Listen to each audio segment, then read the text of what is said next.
I'm the GC of this project, and Kelly Dietman over here is the architect. And then Lisa Farmer over here is the energy model and the passive house guru. And you know, I thought I knew how to build a building and everything, and then I met Passive House. And I can't think of the regular way to put a building back together again. In fact, when I see buildings, I can see exactly what's wrong with them. And so some of the objectives, some of you guys were with us maybe for our first Passive House in Broomfield, Colorado. We'll report in on that and kind of go over that. We're going to look at a few different conceptualized fundamental differences between building and Passive House. Then we're going to see Passive House in application here at the Travelers Rest Project. And then we'll probably add a few bullet points on how Passive House and LEED are like made in heaven. And here's some of the stuff that you can email us at learning@mainstreamcorporation.com if you have any technical questions. And just a few housekeeping things. This is a construction site. There are plenty of dangers over here. I don't want anyone to get hurt. I don't want any nails and shoes. If you see a nail or a screw, please pick it up because it'll probably end up in my tire later. So what is Passive House? It's a basic energy standard and a physics model that you put all your components in, and it kind of spits out, this is what we predict your house is going to use and perform like. And the great thing about Passive House is it's basically every principle that you've ever learned in green building, from passive solar, thermal mass, all of the things that we've learned over the past 40 years or forever can be input in the model, so we can use pretty much everything. It's not a one way to do it. It's many materials, it's any type of assemblies that you can come up with to achieve the objective.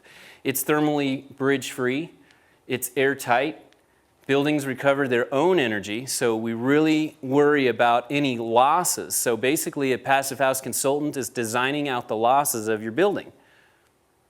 And the end goal is to have 4.75 kilobTUs per square foot per year, and your primary energy, which is all your power use at the building, would be less than 38. Let me go the right way. So this is the Passivista, and Lisa, would you like to talk to us a little bit about the Passivista and what results we got from there? Sure. We're going to try the recorder video. Just, wait. There we go. Were any of you able to see the Passivista? Did you take that tour or anything? Okay. All right. Well, I'll go over it a little bit in some detail. It's a affordable proof of concept home. It looks like a shoebox. We were very much worried about the budget and just proving this concept in this climate zone. And so it does have a full basement, and I do have some R values of this wall that you see above ground is almost an R40, and in the basement we used a R26. The roof over here on this building is a R67, and the slab, it's a floating commercial floor that's insulated to an R20. It has a 34,000 BTU gas fireplace. It's the only source of heat in the building, and it has a Zehnder energy recovery unit for the ventilation, which is it's a good efficiency ventilation unit, the Zehnder is. Very open floor plan, and it uses, like I said, gas and electricity at this to do domestic hot water heating as well.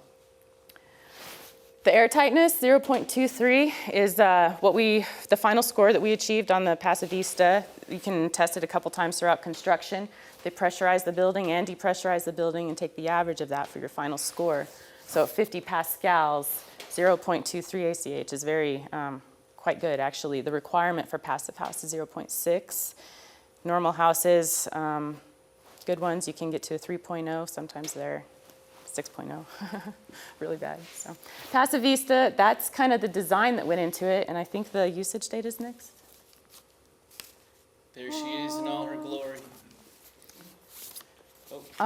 This is a fairly busy slide, but what I do want to point out is that we've got a catalog of gas, electricity, and water by month, and basically they use $350 in electricity, gas usage. That's the dollar amount they spent for the entire year in gas. And $755 is what this reads for the annual cost of electricity. I will say that they installed a hot tub in June, so that went into some of the usage data as well, not in the model. I didn't have that in the energy model. The water usage here is less than $300. They planted sod and trees and everything for their first year of landscaping. So over and all, the 3 utilities, with all the fees and taxes and everything, they spent less than $1,400 to operate this 3,600 square foot home. So that's pretty unbelievable. We were excited about that. I will tell you one difference in the rating, how much energy and heat demand you have per square foot of the home is a little bit different for passive house certification. I had to do a lot of correlation. This thing called treated floor area. Take out all the walls and everything inside the home, and like the basement has a reduced 60% of the square footage it goes into a reduction here based on how much daylighting you have and for instance. So when I compared it cost per square foot, I had to do some conversions based on that alone, but we were within about 5% of the performance of what the model said. 4.67. So that $97 a square foot can include part of the basement, 60% of the basement? The whole build minus the land was $97 a square foot. The square footage of the basement is included in that. When I come to compare it to the 4.75, if we meet passive house standards, 4.75 kBTU per square foot per year, that's when I have to do this conversion because the industry market would go off the 3,600 square foot rating. So, basically, I don't know, that's about it. Even with a hot tub, they averaged $115 a month just to operate their home. Gas, electric, and water. And this was a cool delivery because this was an owner-builder type of situation, and Mainstream provides those type of services where we can support your finances, all your code issues, submitting to the building permit and everything, and then allow the owner to GC the project. And that reduces, so you go, I'm going to build a green home, right? And then you go, well, it's going to cost 10 to 15% more. And then you say, well, you know, where do I take so that I can get that down? Because, of course, appraisers and realtors and everything, they don't see those extra costs yet. So we're still fighting that war to get them to validate these costs. And that's one way is that, you know, maybe you're the type of person that wants to be intimately involved with the project, and we could help you run it. So that's one of the models. This was the affordable model on the passive house. We went out, we did it, and it's performing. Owners love it, and it's an affordable model. Probably have another one in there. Okay.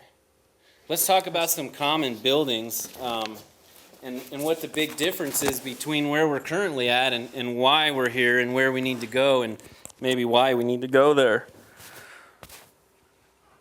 The first thing to understand is that single wall 2x4 and 2x6 construction is inadequate for Colorado, period. It won't keep your home comfortable, and you'll be, you know, bleeding out a lot of gas and electric and heat and cooling to keep it within your comfort zone. And the paradigm there is that we're, as bizarre as it sounds, we really want buildings that act like coolers. You know, when you go to the Bronco game or whatever, you put the six-pack in the cooler or Coke, and it stays cold for 4 hours. You know, pretty much the same temperature as you put it in. As weird as it sounds, that's what we need our buildings to do. But to do that, you have to do all sorts of interesting things.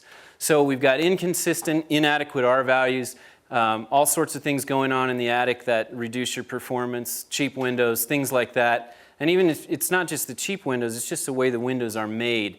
And the mentality that the components that we put in our buildings should last 50 years instead of, you know, 10 to 15 years. There's no real energy target or champion right now for any buildings. Now, of course, LEED's done a great job of getting in energy conservation, awareness of the environment, manufacturing, chemicals, etc. But they really haven't been able to say, we want you to hit this target here. So this is a common wall, common attic, vented roof cavity. And we have ice damming for this very reason. So in Colorado, I don't know if you can see it or not, but what's happening is the moisture is trying to crawl up my roof here. because the air's coming in and it's traveling through this attic, and that keeps the attic vented. So that brings the outside temperature into your attic. And the problem is that the inside temperature is leaking out of the building right here because that's a thermal bridge. No air necessarily has to move here, but this 2x4 plate assembly is the same temperature as the inside until you get to a certain distance, and then it's the same temperature as the outside. So this is essentially a code-created problem. You've got all sorts of leaf guards, smart vents, and all sorts of widgets to fix it, but the reality is if we built it right, we wouldn't have to do that. So the downfalls: thermal bridging, lack of modeling, ventilation and mold and health, ice damming, quality assurance on your subs, how to QA them, make sure all the nails are in the right spot and not in the wrong spot. No integrated design, and retrofit's a similar situation. So we've basically started valuing the way our buildings look versus the way our buildings make us feel, protect us, and keep us healthy. We're really focused on how they look, and that's what drives people to appraisals and things. And in a nutshell, we consider it like a Walmart mentality, where we really want to eat this because it's cheap and it's good calories, but we mentally all really want to be here. And so in the building paradigm, this is a passive house, and this is track home. And just so you know, I live in probably the leakiest home in Colorado. It had every system in it when we took it over to launch our company. And we're slowly improving it, but so long story short, I'm here. And here's basically the rating scale, the HERS rating, and this is how pretty much everything stacks up to. So the 2006 IRC gets you around 100. The Energy Star Home gets you a little lower than 90. Passive House drops you in between the 40 and 20. Passive House probably here has like some solar on it. But then if you go completely net zero with solar panels and such, you're looking pretty good. So I'd like to pass it over and introduce Kelly Dietman to talk a little bit about the challenges of building Travelers Rest. And I've got to always give my hat off because we try to make it a sun lover, and Kelly demystified that by saying, no, it's got to look really pretty, and she did a great job. So before we talk about the building proper, you touched upon the comparison between LEED and Passive House, and I think it's important to note that you can't really make a direct comparison from one to the other because they're very different. As some of you know, LEED really takes a broad brush approach. You get credits for regionality, you get credits for urban density, recycled materials. Whereas with Passive House, this is really where building technology rubber meets the road. I mean, it's very measurable, very quantifiable. And so I think that's an important thing to note because we do get asked that question, and you can't really make a direct comparison. They, in theory, we would use both of them because they're the perfect marriage between the broad scope and the microscope. So with this project in particular, we have a client who, she plans to retire here.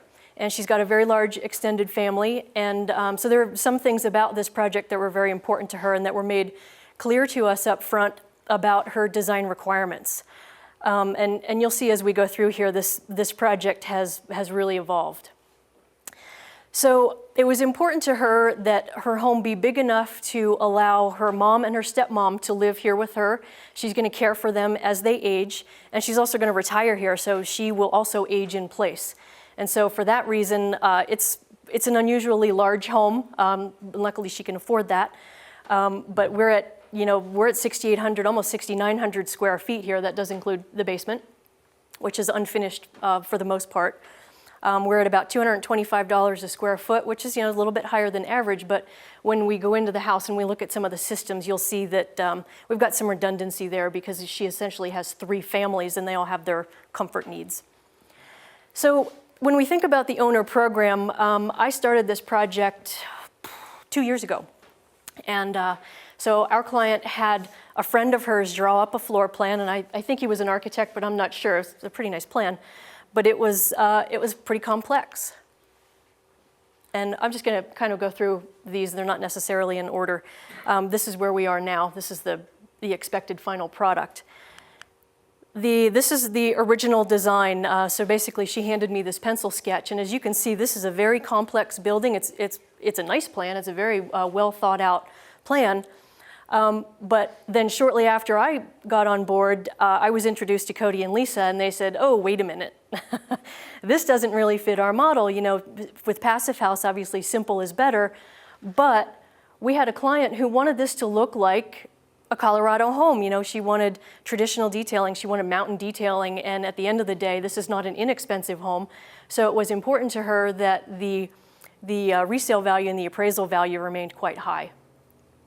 So as you can see, this is a really complex design, but it kind of gave us a window into the type of home that she was looking for. It's very linear because unfortunately you can't see that today, but she's got some really great mountain views and really nice vistas out here.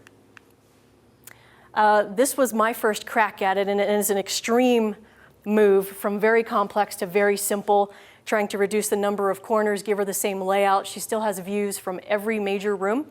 And that was her number one criteria. Her number two criteria, which became our project mantra, was low maintenance. And we'll see that as we talk about building materials. This is another iteration of the design. You know, she went to her banker, and the banker says, no, too expensive, bring it down. So, you know, we started to look about bringing down, making the spaces more compact.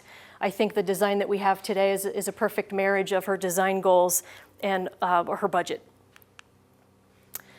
This is almost where we landed. You know, the spaces are still laid out essentially the same. One important feature I will note, this was non-negotiable in her mind. We have what we call a Florida room, and it will have a sunken swim spa. She's a swimmer. And this is kind of the fun part of the project, and we had to scratch our heads about how to get that into the framing, the floor framing, but we got it done. And this is a further compaction of the design, and I think this is where we are today. And again, all the primary rooms have mountain views. So it was important to her, let me back up. It was important to her that not only are we going to provide individual suites for her mom and her stepmom, but she has a very large extended family, and you know, she plans to host all of her family gatherings. She wanted nice open spaces in the common spaces, but yet she's got her own private wings. We put her mom and her stepmom suites at opposite ends of the house. They're not the best of friends. So we had to keep that in mind, and they have their own bathrooms, little kitchenettes, and so on, because they'll be moving here from their own homes. They're bringing their own furnishings and treasures, and you know, we can try and respect that and give them their own space. We do have some other criteria. You know, she's because all these ladies are not young. The house is completely ADA compliant. I think there may be one or two spots where we fall just shy of that criteria, but you know, she signed off on those as not being critical. I think maybe the laundry room is a little sketchy, but you know, all the corridors, all the doorway widths, everything will be easily ramped. I think we only have one or two grade changes on the porches, and so it was ADA compliant. And you know, I think at the end of the day, bringing these guys on board shortly after I got on board was a really great design integration. There was a lot of back and forth. We sat around the table for hours, kind of scratching our heads about, okay, well, here's her design criteria. You know, here's the budget, and here's how we achieve Passive House. And you know, there's a lot of back and forth. I would come up with these ideas, and these guys would say, no, that doesn't work. That doesn't fit our model. But you know, at the end of the day, we're still friends, and I think we have a good product here. We sure do. So anyway, back to you. All right. Nice job. Thanks. All right, so here we are at the Traveler's Rest, and I think it's really good to have you guys out here today because you don't get to see a building that's kind of what we call naked on the inside, where you can see all the bones and all the veins and all the electrical pulses and everything going on in the building before it goes off.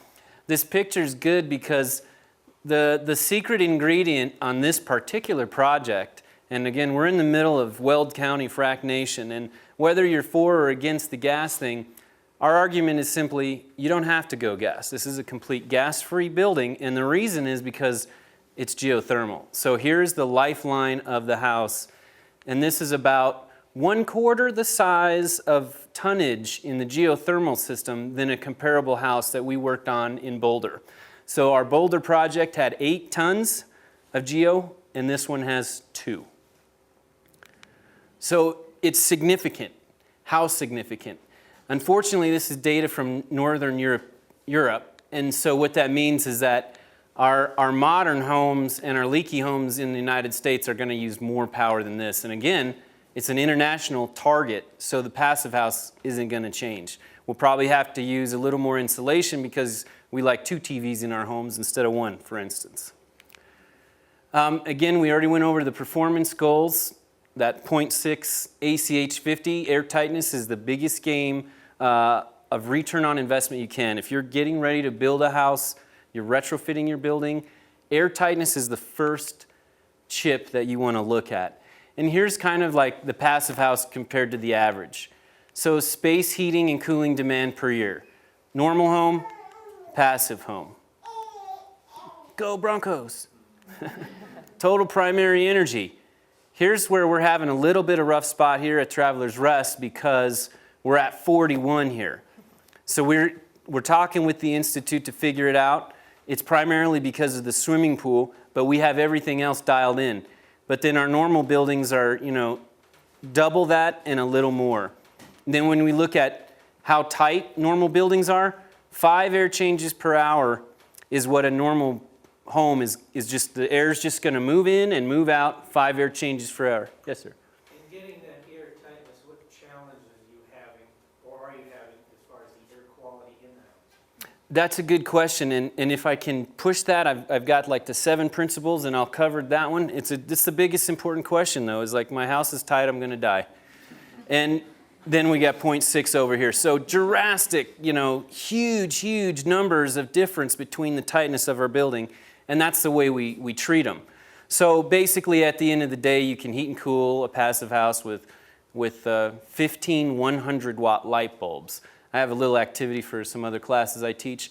But let's look at the principles of what's going on here, because you can use these principles with anything. First, you need an energy target.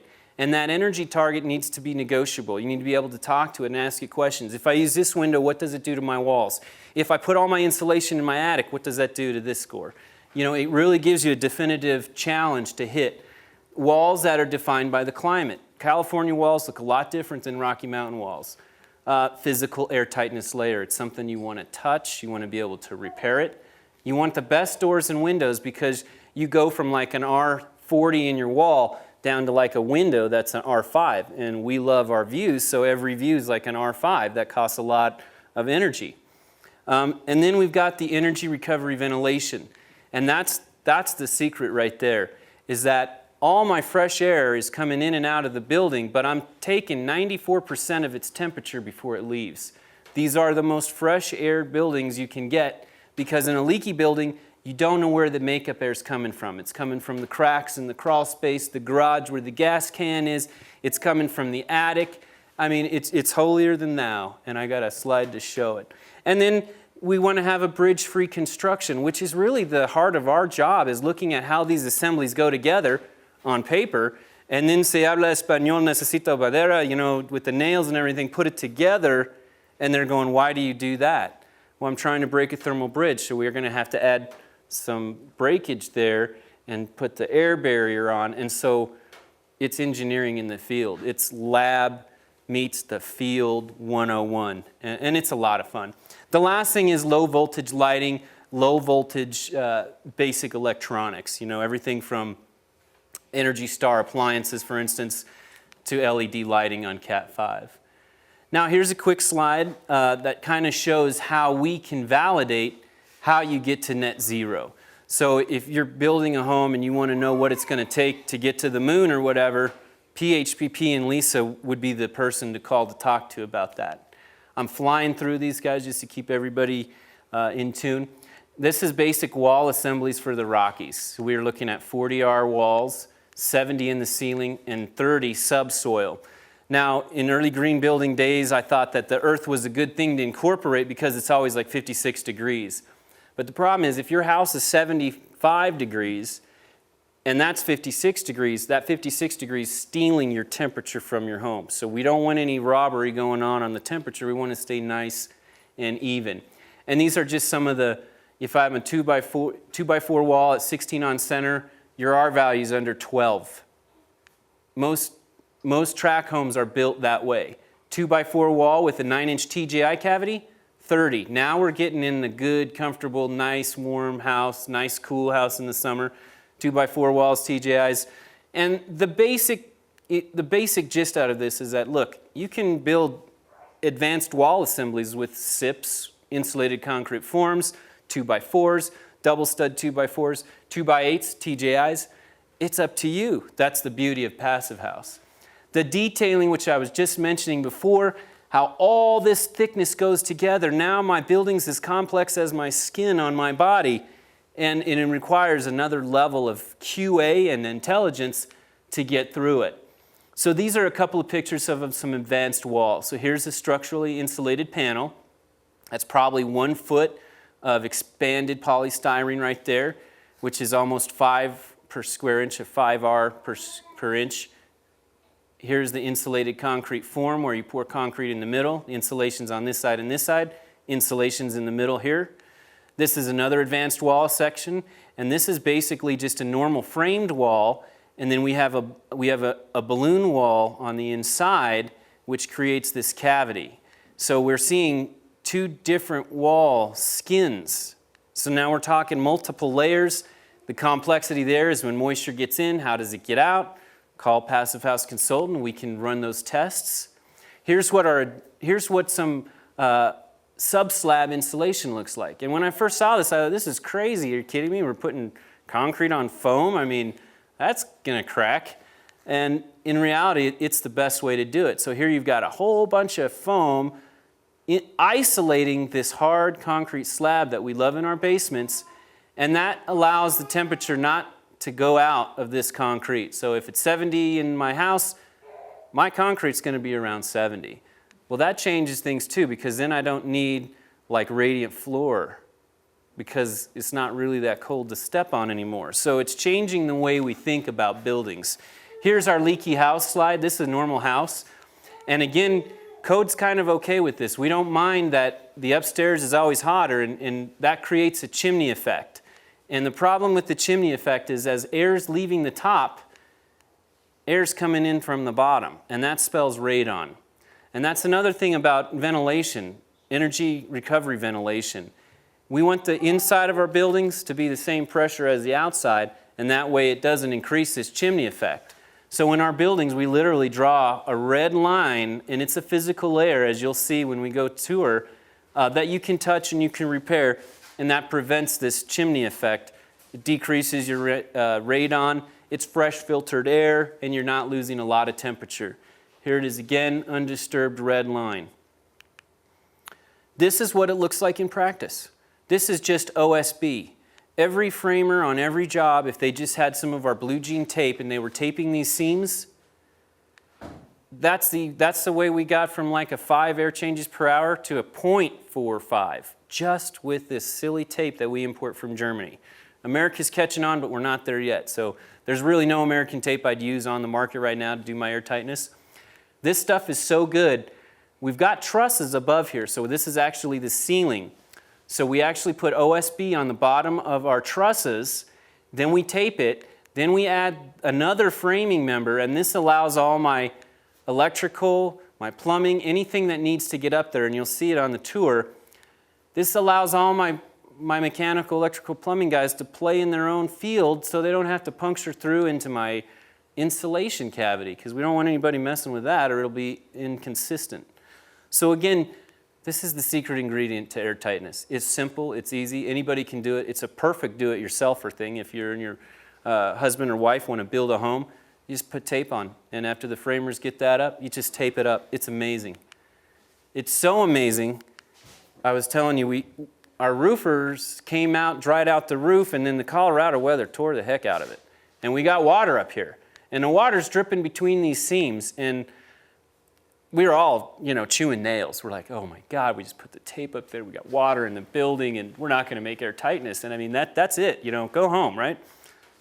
The tape held. It allowed the water to drip through, and it still remained airtight, and it did not delaminate from the substrate of OSB.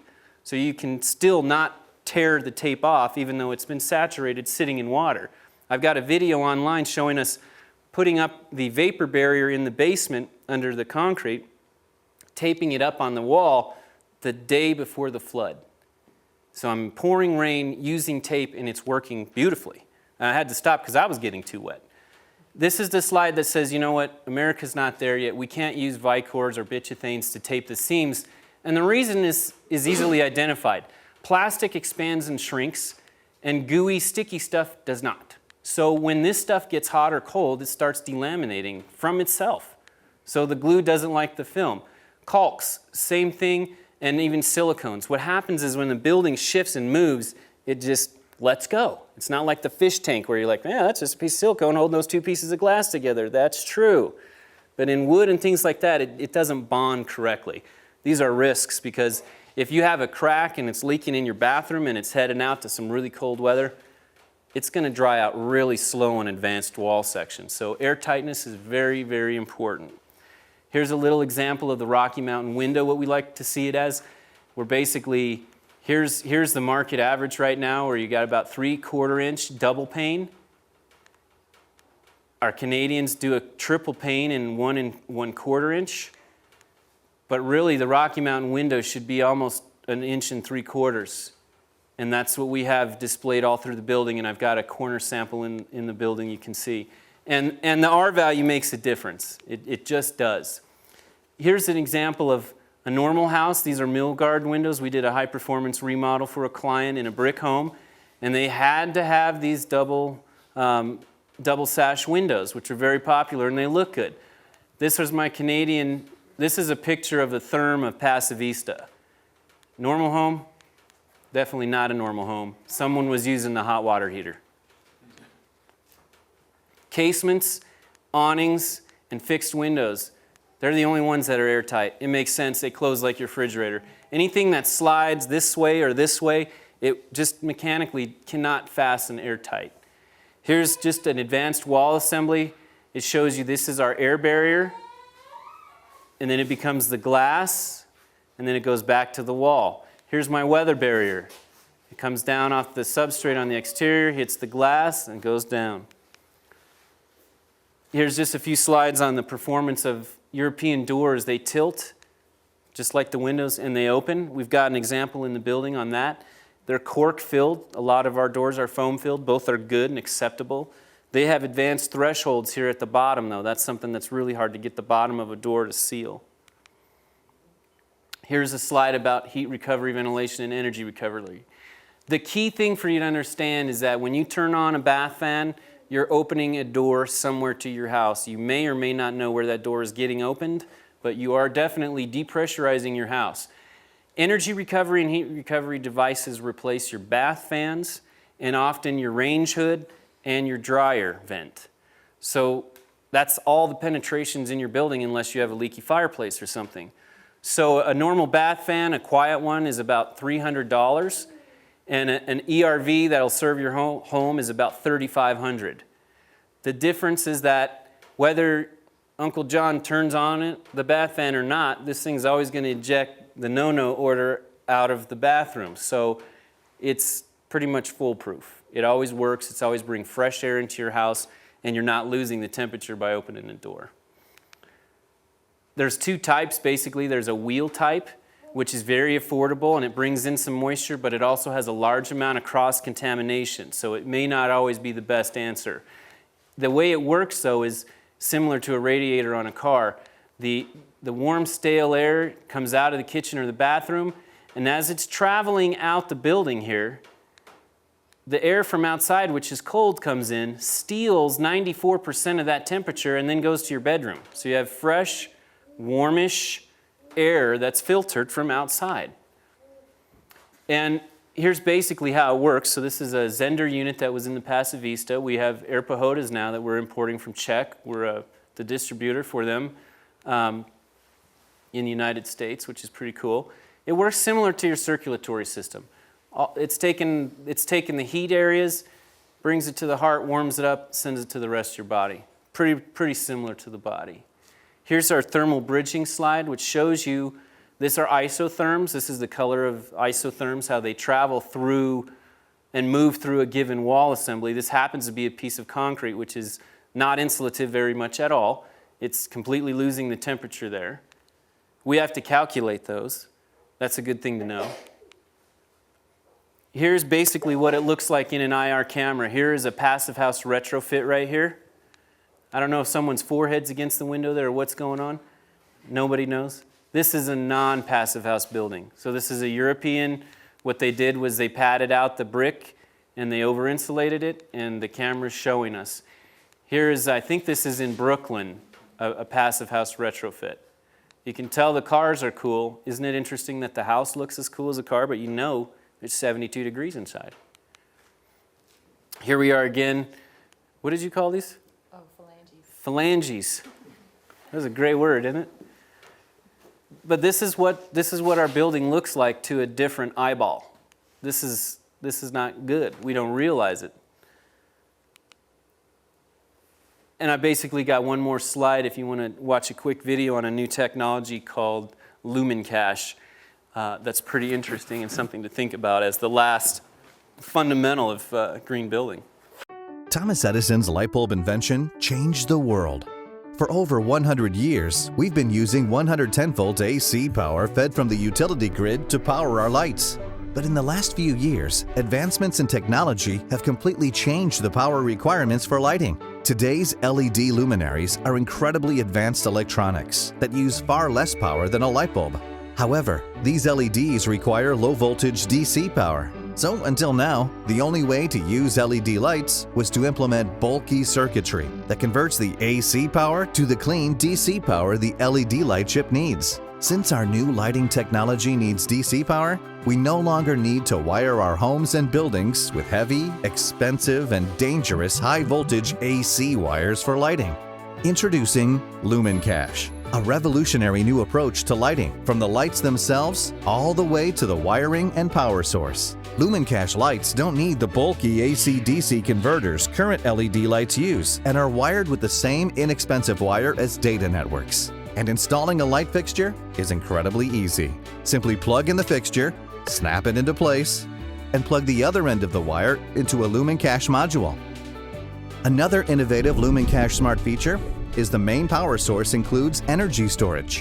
When outages occur, your lights stay on when everyone else's are off. And speaking of smart, those digital wires that power the lights can also carry sensor data, so the system knows when light is needed and when they can be turned off automatically.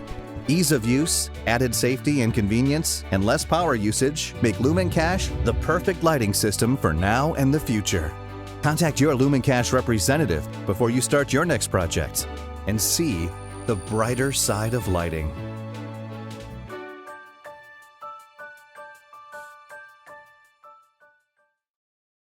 This is normal construction here. That's a 2x4 wall for the garage and a normal concrete wall. Code wants you to cover up or insulate it either from the inside or the outside in the count of like 10 to 15. I think the new code 2012 is now 20. How am I doing, Wade? I think it's 15 for the foundation. Is it 15 for the foundation? Okay. So then introduce the passive house part of the building. We've got an extra thick wall over here that's kind of cantilevered over. That's a challenge for us. I'll show you how we dealt with it in the important places. Grade's going to come up here, so you're not going to see this. This is 4 inches of foam fastened on the outside of the building. A lot of people ask us, why didn't you do insulated concrete forms? We were going to. They did not have enough insulation to be cost effective. So at the end of the day, I would have had to slap this up on them anyway. So it became a little bit difficult. We've got these large posts that poke out, and those are thermal bridges because they're part of the main building's concrete. We have to insulate those. And they're layered like that because that exposed what we call the band, which is where the wood wall meets the concrete wall, and that's one of the biggest places where buildings are leaking. So we take care of that band very efficiently.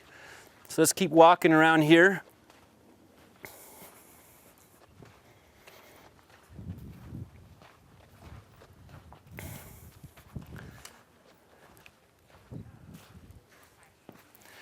So over here is important because these are the holes. So there's essentially 6 holes that are allowed to breathe in the building. 4 of them are for the lungs. So we have 2 energy recovery ventilation systems in here, one for the pool and one for the rest of the house. So these are the only holes that are really allowed to be here, and those are going to bring air in, and then they're going to kick air out on the other side, which is also why some of the connections from the deck to the house are interesting. And we're on a construction site, so be careful. Make sure you look down. This is an interesting detail to look at here because this shows you how advanced the air sealing is with window installation. That blue tape is on the outside of the window and on the inside of the window. Windows are really leaky. And again, that blue jean tape is amazing because it wicks water out without removing itself from the substrate. It's not even like tape. Once you put it on in 24 hours, it becomes permanent on the substrate. And again, it allows water to drip through it and it remained airtight. So What is it called? this, we call it blue jean tape, but it's Tuscan Vanna, and it's one of the product lines that we carry. We import it from Germany, and our parent company is 475, and that's where you could get all free passive house detailing, all sorts of good geeky information. But it's good to know, local Colorado and Berthoud, we carry all this in stock. So another interesting thing, and this is one of the first introductions to passive house that Kelly had that, oh my God, this is crazy, because these posts normally would be part of the main building frame. And I'm talking about the posts that are against the wall. Usually those are part of the structure of a building, and that's a thermal bridge.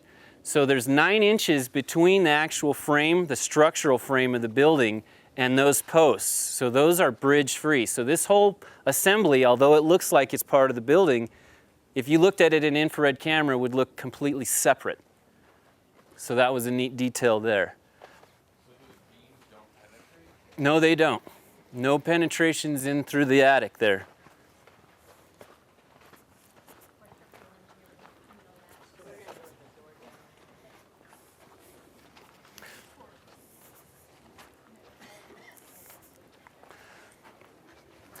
So here's a good place where you can take a look at that window detail, and you can see how we've created a nice slope so that any weather that gets on here is going to fall right off. Normal American windows, they want to be on the outside of the wall. It's simple, it's easy to install, and it's pretty foolproof because they often have a nail flange which prevent any water or anything from going through them. They're really popular in plastic windows. This is a Polish window actually, and it's embedded into the wall, which creates a big risk as far as snow hitting it, rain hitting it. If I get any water in this cavity, it's really going to upset me. And so we mitigate that in various ways. One way is that, okay, if there gets any water in there, I want this wall to breathe out. It may not seem like it's diffusion open, but OSB has a perm rating, and there's enough perm in the OSB to allow the wall to dry out in a season, which is very important. And then this advanced air sealing technique here with a Tuscan Profil.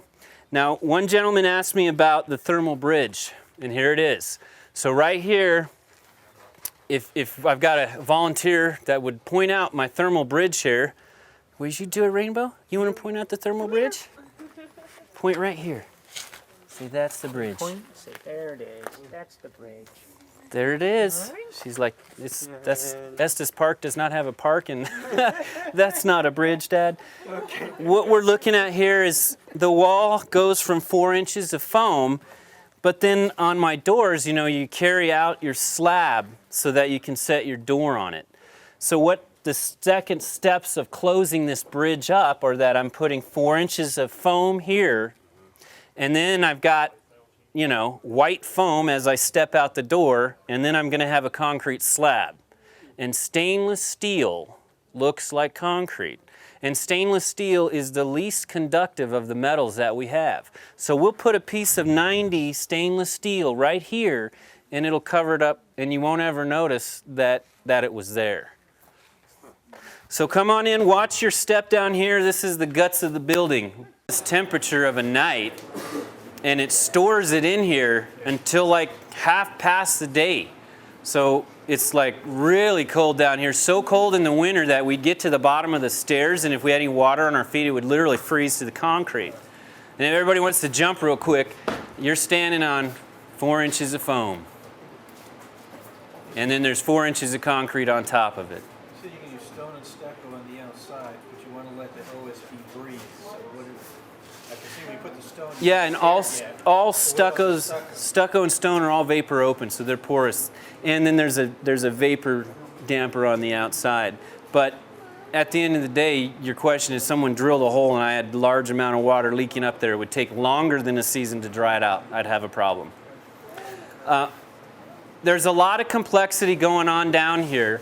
Let's start with the floor joists. Normally you're going to see TJIs, and that's great and all, but no one likes these soffits, so we tried to keep these reduced to a minimum, and what that allowed all my mechanical, electrical, and plumbing contractors, including our low voltage guys, to dance around in these trusses and follow straight, direct paths to what they're trying to hit.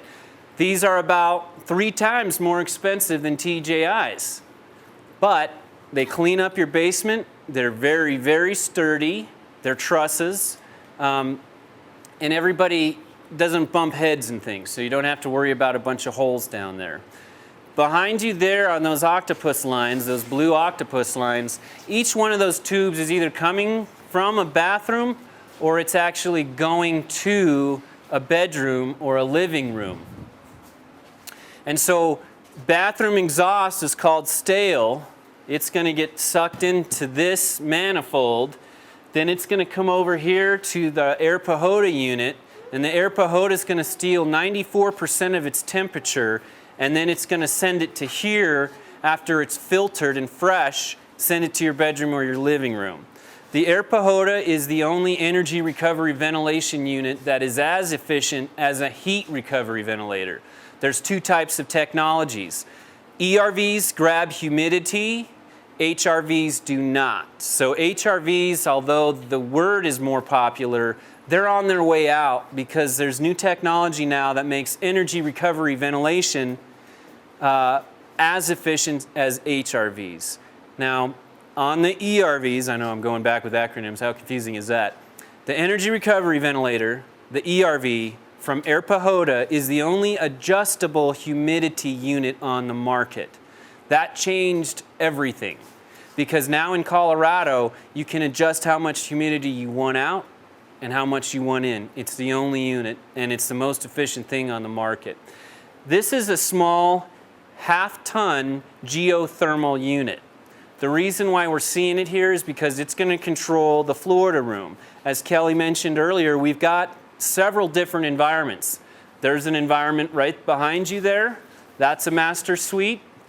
There's 2 master suites above it that are going to be controlled, and I've got a master suite on this side.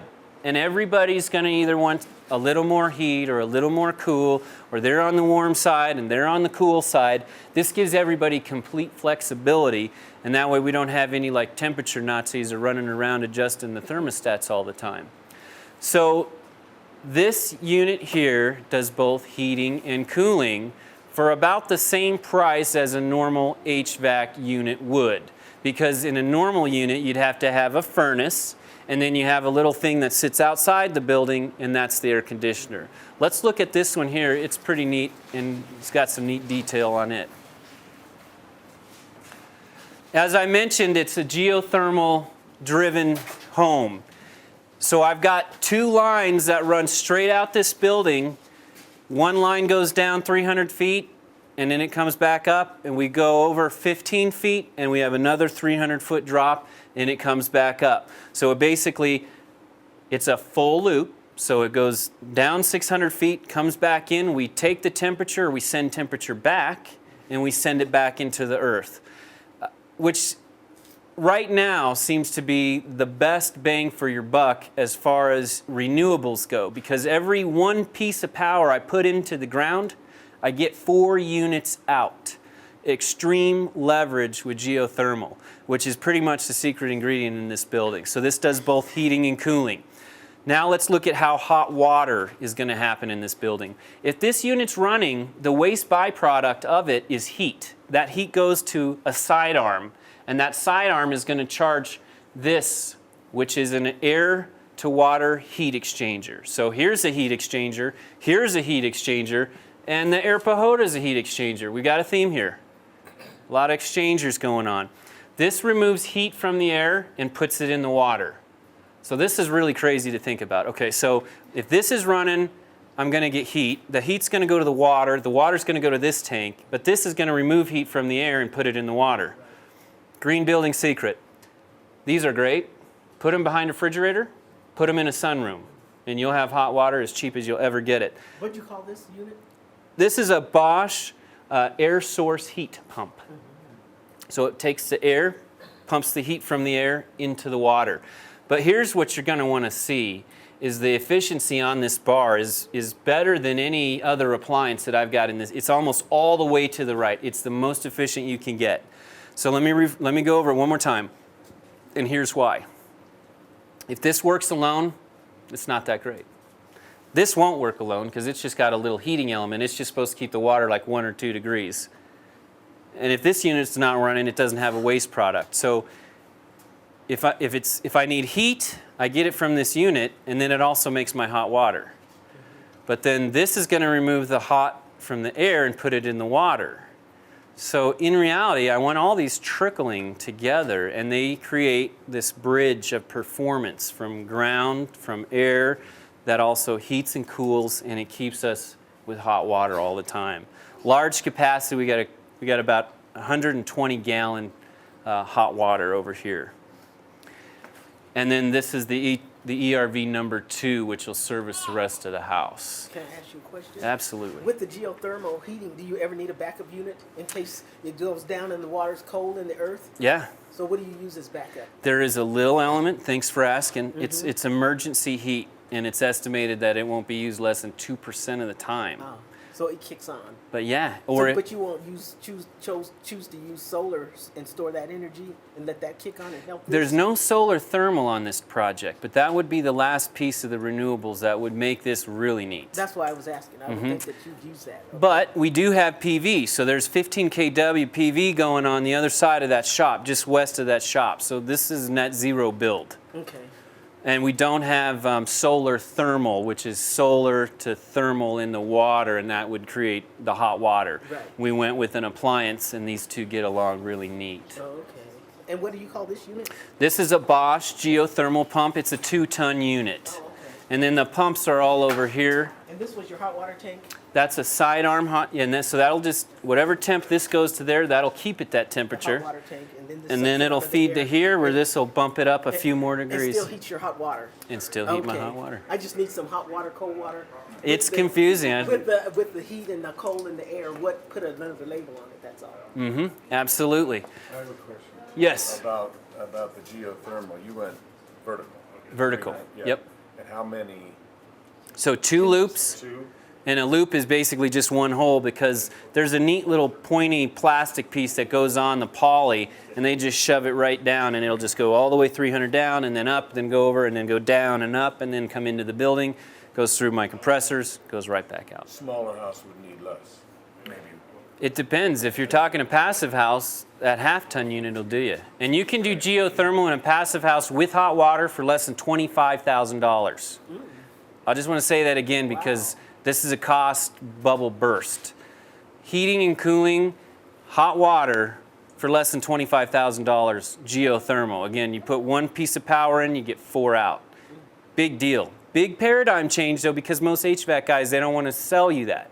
They want to sell you what they're used to.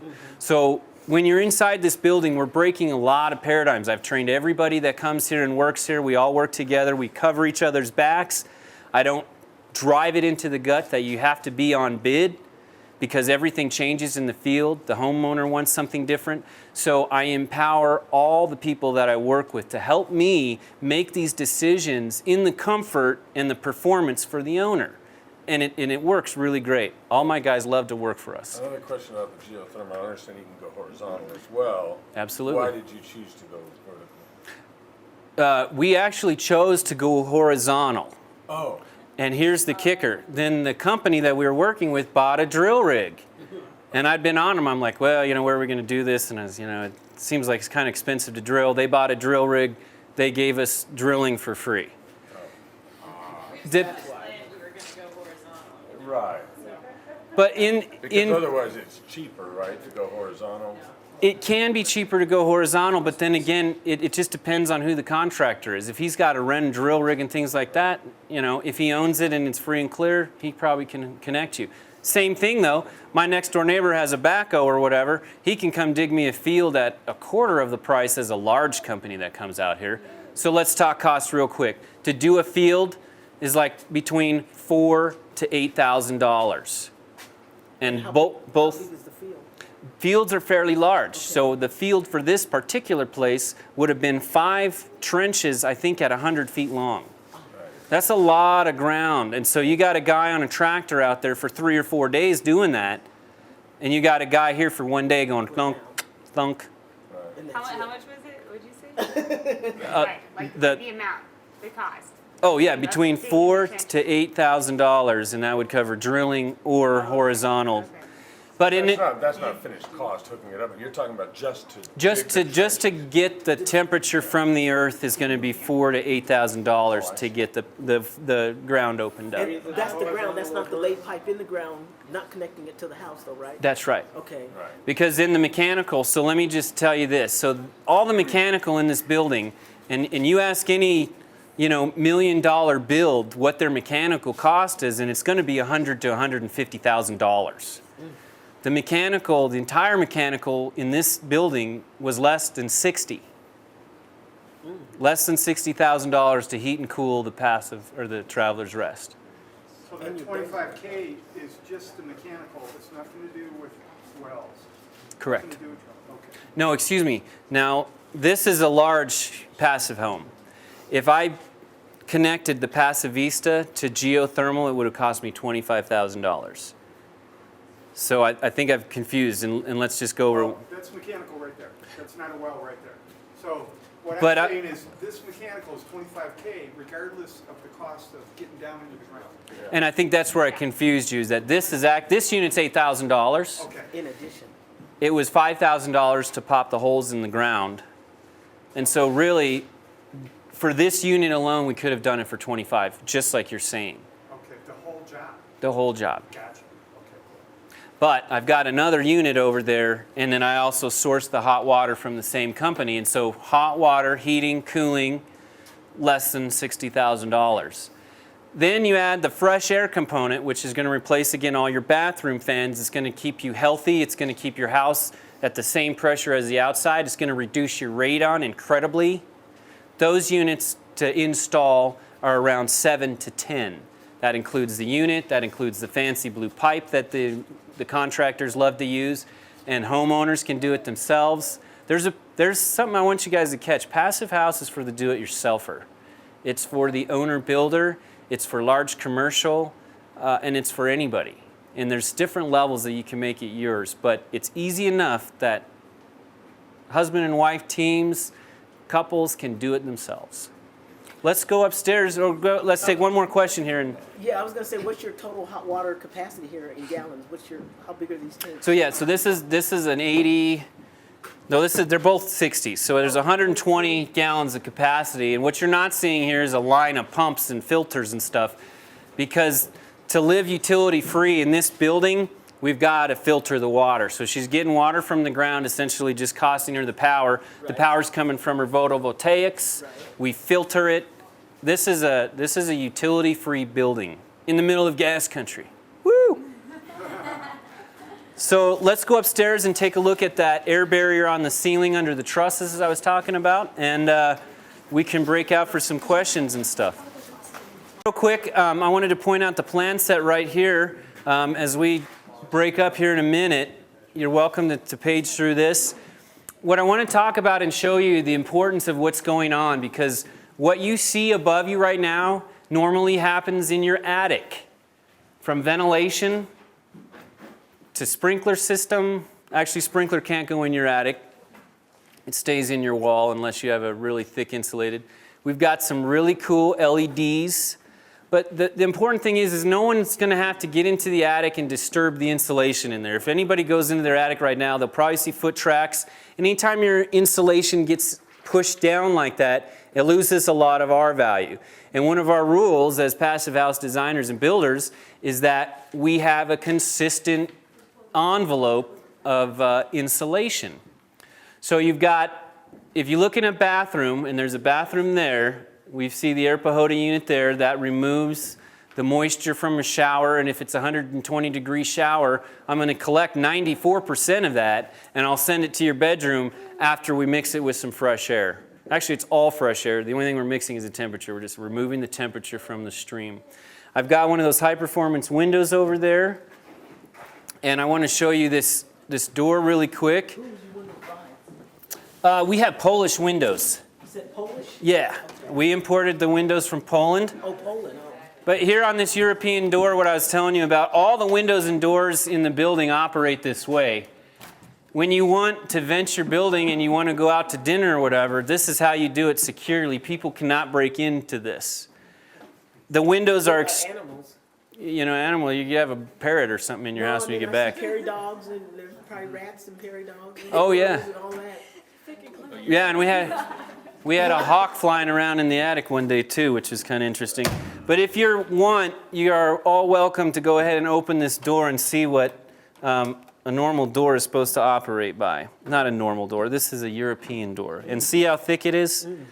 These are 3 times more heavy than any of the American doors you'll find at Home Depot and such. Oh, yeah, you can't What's compare your this to Home premium Depot. for your window door package like this? So the cost of, I think we've got 45 pieces of glazing here. And our window budget, surprisingly, was just right around $80,000. Which, again, the appraisers in the bank look at that, and that's a different ratio than they're used to seeing. Most window and door packs, I think, are around 10 to 15% of a build.